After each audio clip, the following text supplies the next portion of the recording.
What happens when Britain's most brutally honest comedian sits next to a prince who can't handle the truth?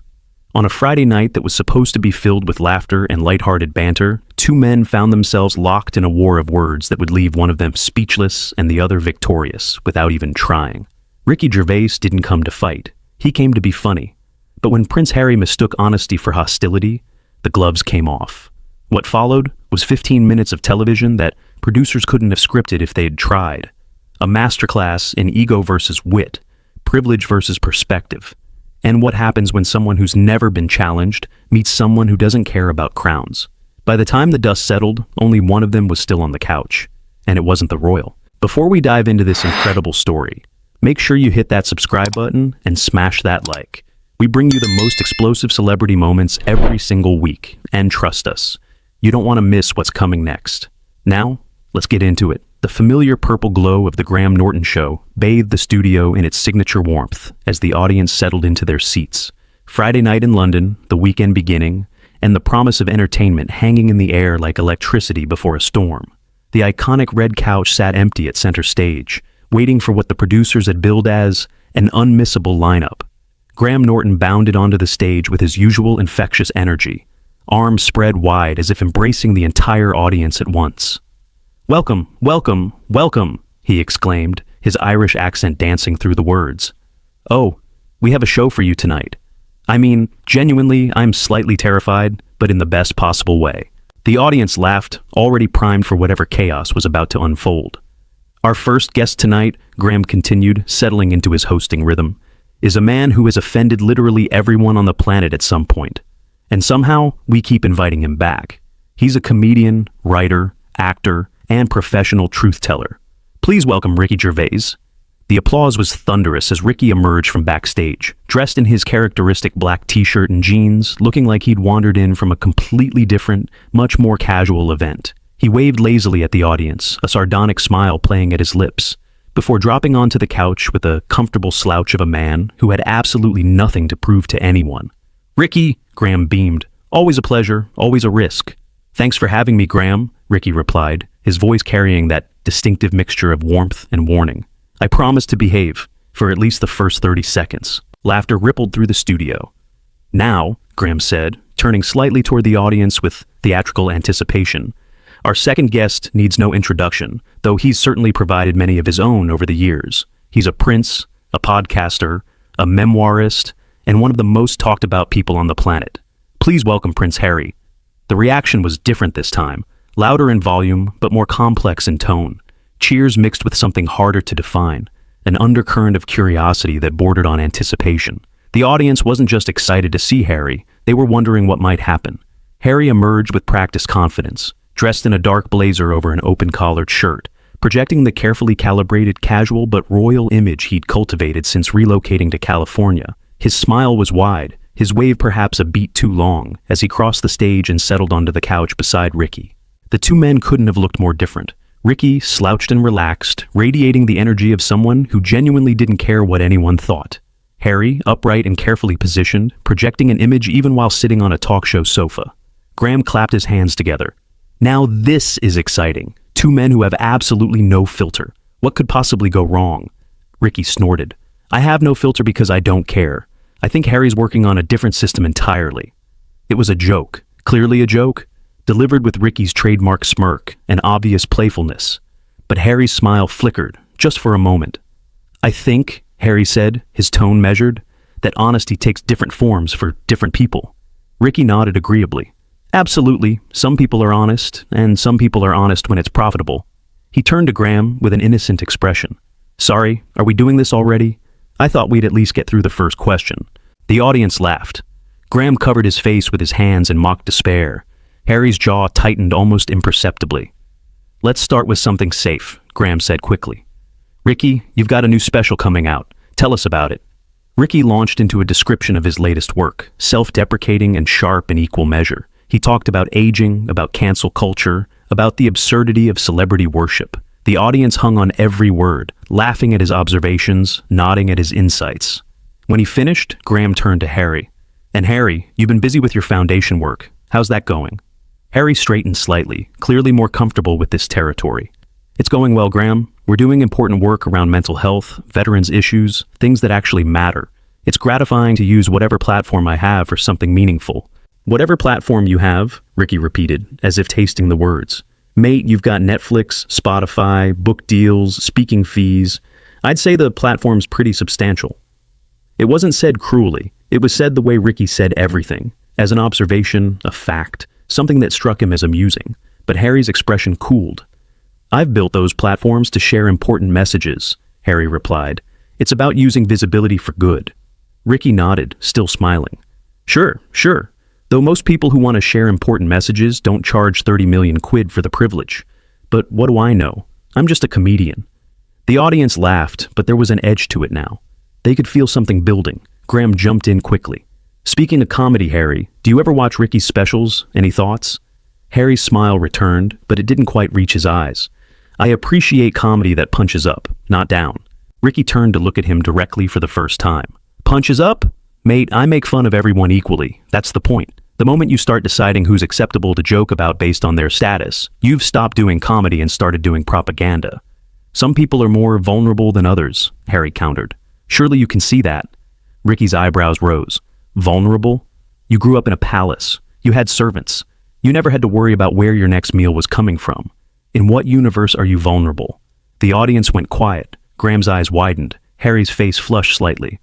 Vulnerability isn't just about money. It's about being hunted by the press, having your privacy destroyed, watching people you love get hurt by. By what? Ricky interrupted gently. By attention? By fame? By the privileges that come with being born into the most famous family on earth? He shrugged. I'm not saying your life was easy. I'm saying perspective is important. There are people in this audience who work 60 hours a week just to pay rent. Their kids get bullied at school, and they can't afford therapy. That's vulnerability. Having paparazzi outside your mansion isn't quite the same thing. The audience applauded, not everyone, but enough to shift the energy in the room. Harry leaned forward. You don't know what you're talking about. You've never had to live my life. True, Ricky agreed pleasantly. And you've never had to live theirs. He gestured toward the audience. That's my point. We're all dealing with different challenges. The difference is, most people don't get millions of dollars to complain about theirs on Netflix. Graham tried to intervene. Okay, let's maybe... No, hold on, Harry said, his voice rising slightly. I think it's important to address this. There's this narrative that I'm somehow ungrateful, that I don't appreciate what I had. But you don't understand the pressure, the suffocation, the constant scrutiny. Ricky held up a hand. Harry, mate, everyone in entertainment deals with scrutiny. Every politician, every athlete, every celebrity. The difference is, they don't constantly tell everyone how hard it is while also actively seeking more attention. You can't simultaneously complain about media intrusion and sign deals to broadcast your life story. Pick a lane. The words hung in the air like a challenge. The audience held its breath. Harry's face had gone from flushed to something closer to white. That's not fair. I'm sharing my story on my own terms. There's a difference between being exploited and choosing to speak. Is there? Ricky asked, genuinely curious. Because from where I'm sitting, you've made more money talking about being a royal than you ever would have made being one. If that's exploitation, sign me up. Several audience members laughed before catching themselves. Graham leaned forward urgently. Ricky, maybe we should... No, this is good, Ricky said, still looking at Harry. This is the conversation no one's allowed to have. Everyone tiptoes around it, and I don't do tiptoeing. Harry, you seem like a decent bloke who's had some genuinely tough experiences. Your mom dying when you were young, that's horrific, and I wouldn't wish it on anyone. But that tragedy has become a shield you use to deflect any criticism of your choices as an adult. And at some point, mate, you've got to let people respond to what you're doing now, not what happened to you then. The studio fell completely silent. Even the camera operators seemed frozen. Harry stared at Ricky, his expression a mixture of shock and something that looked almost like pain. You have no right, he said quietly, to talk about my mother. Ricky's expression softened slightly, but only slightly. I'm not talking about your mother, I'm talking about you, about how you invoke her memory every time someone questions you. That's not honoring her, that's using her. The audience gasped, actually gasped. Graham covered his face with both hands. Oh God, this is happening. Harry stood up. The movement was sudden enough that a camera operator had to scramble to adjust. This is exactly what I mean, Harry said, his voice tight with controlled fury. This is the cruelty that passes for entertainment in this country. You sit there making jokes about people's pain because it gets you applause. Ricky didn't stand. He barely even shifted in his seat. I'm not joking about your pain, Harry. I'm pointing out that pain doesn't make you immune from observation. You've written a book about your family's private matters. You've done documentaries. You've given interviews to anyone who will listen. You've made your pain a product. I'm just a customer pointing out that the product has some consistency issues. I'm trying to change things. Harry's voice rose. I'm trying to break cycles, to speak truth to power, to what? Ricky interrupted, his voice still maddeningly calm. What have you actually changed? You've made a lot of money. You've generated a lot of headlines. But what systems have you reformed? What institutions have you transformed? You keep talking about impact, but I'm struggling to see what's actually different because of anything you've done. Harry's fist clenched at his sides. You're just another bitter person who can't stand that someone left the system and succeeded. Ricky laughed, not cruelly, but with genuine amusement. Mate, I've never been in any system. I grew up on a council estate in Reading. I'm not bitter about your success. I'm confused by your victimhood. You're rich, famous, and living in a Montecito mansion with a wife and kids. By most measurements, you've won. So, why do you keep acting like you've lost? The question landed like a punch. Harry opened his mouth to respond, but nothing came out. Graham saw an opening. Maybe we should take a breath here. Both of you have valid... No, Harry said sharply. I'm not going to be lectured about my life by a comedian who's made a career out of being offensive. Ricky nodded thoughtfully.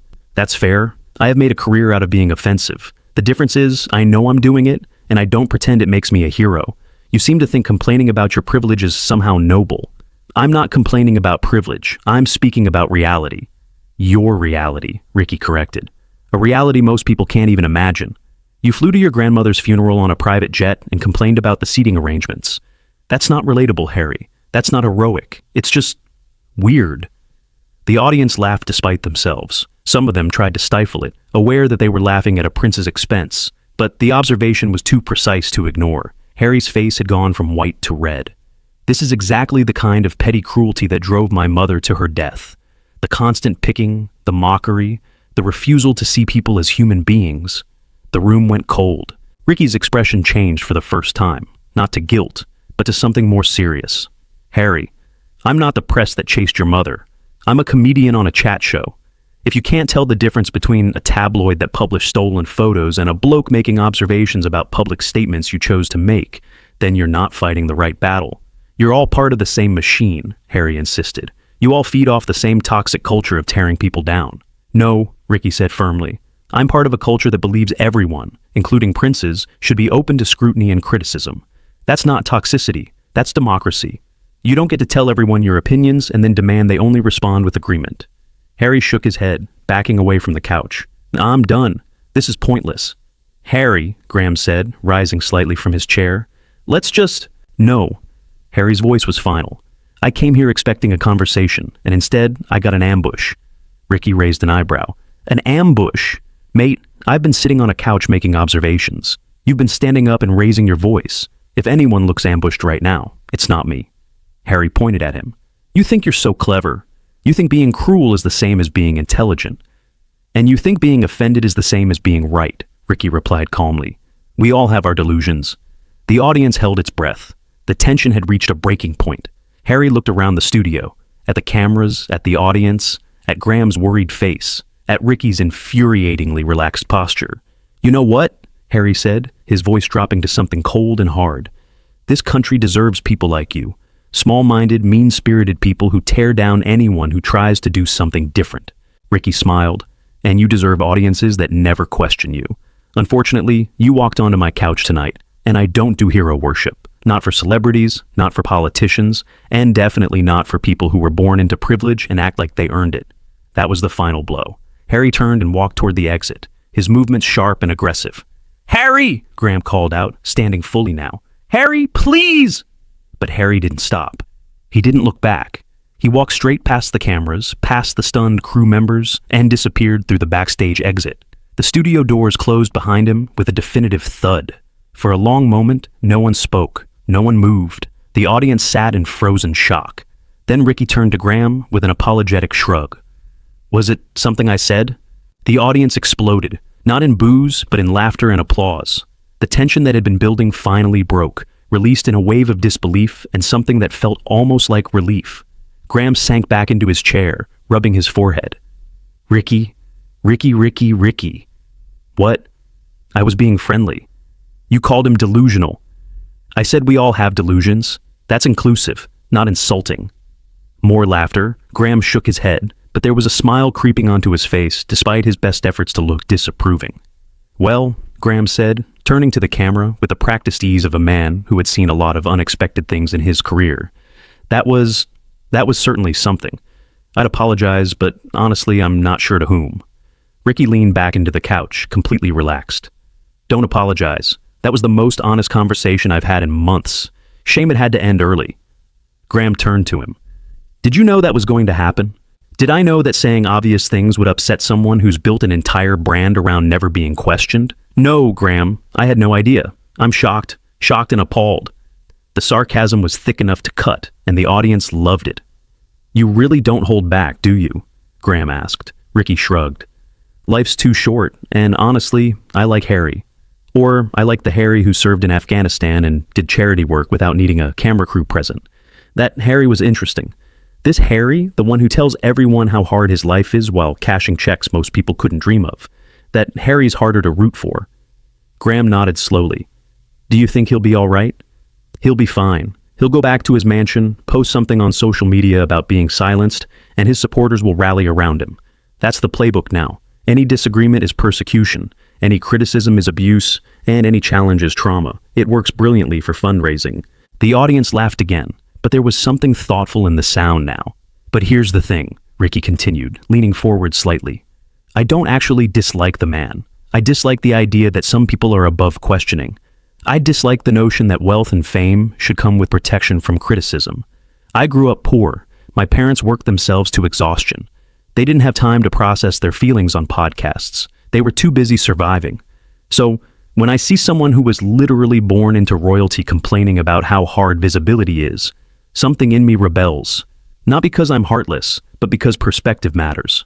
Graham was quiet for a moment. That's actually quite profound, Ricky grinned.